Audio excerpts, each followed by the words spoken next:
मायका एक ऐसी जगह है जिसे याद कर लेने भर से मन प्रफुल्लित तथा आनंदित हो जाता है। मायका वह है जिसके सहारे आप अपने सपने, अपने गम, अपने लम्हे, अपनी पसंद सब कुछ महसूस करते हैं तथा एक नई उमंग आपको अंदर तक भिगो देती है। जब आप अपनी विदाई कभी अपने विवाह की सीढ़ी में देखते हैं तो रो पड़ते हैं। वह विदाई आपकी नहीं, आपके घर की आपसे होती है। इसलिए मायका हमेशा प्यारा और ख़ास होता है। सुमन की शादी को 15 साल हो गए थे। बच्चों का स्कूल, पति का ऑफिस, इसमें जिंदगी कट रही थी। वह खुद भी स्कूल में प्राध्यापिका थी, इसलिए व्यस्त रहती थी तथा अपने मायके सिर्फ छुट्टियों में ही जा पाती थी, चाहे वह गर्मियों की हो या सर्दियों की। लेकिन कोरोना महामारी की वजह से वह पिछले 2 साल से मायके नहीं जा पाई थी। कोरोना टेस्ट, अलग रहने के नियम, एक राज्य से दूसरे राज्य जाने पर दुनिया भर के कानून, कर्फ्यू पास और भी न जाने क्या क्या। सुमन का मायका अलग राज्य में था। उसके पति जिस कंपनी में कार्यरत थे वह वहीं फ्लैट में रहती थी और कंपनी की तरफ से भी दूसरे राज्य में आने जाने पर कड़े प्रतिबंध और बहुत से नियम कानून थे। इन्हीं सब बातों से परेशान होकर सुमन के पति ने उसे कहा कि जब स्थिति सामान्य होगी तो चली जाना, अब तक हमेशा ही जाती रही हो। फोन पर तो तुम रोज बात करती हो अपनी माँ, बहन और पिता से। इस दर्द को शायद उसके अलावा कोई और महसूस नहीं कर सकता था, या कहिए महसूस करना ही नहीं चाहता था।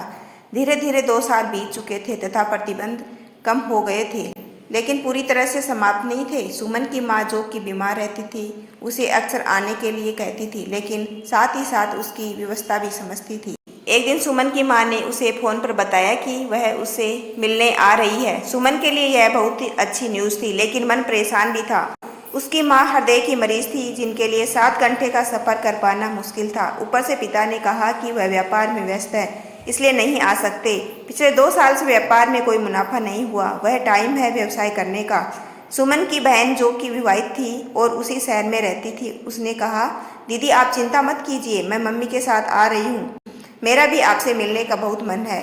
अब सुमन की खुशी की कोई सीमा नहीं थी, लेकिन उसकी खुशियों को नज़र लग गई तथा उसी दिन किसान आंदोलन शुरू हो गया और वह लोग वहां से चल दिए।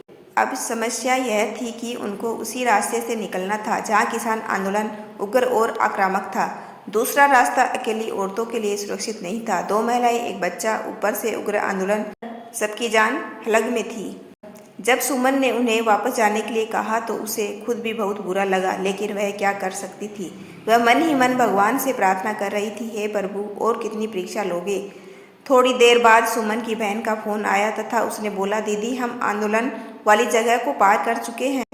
सुमन के पूछने पर उसने बताया कि एक भले व्यक्ति ने पूरी बात सुनकर उनकी मदद की, अपना नंबर दिया और कहा, हम भी बहू बेटी वाले हैं और आपकी स्थिति। उस दिन उन सब के दिल में किसानों के लिए सम्मान और ज़्यादा बढ़ गया। 2 घंटे बाद वह लोग सुमन के घर पर थे और थी ढेर सारी खुशियाँ।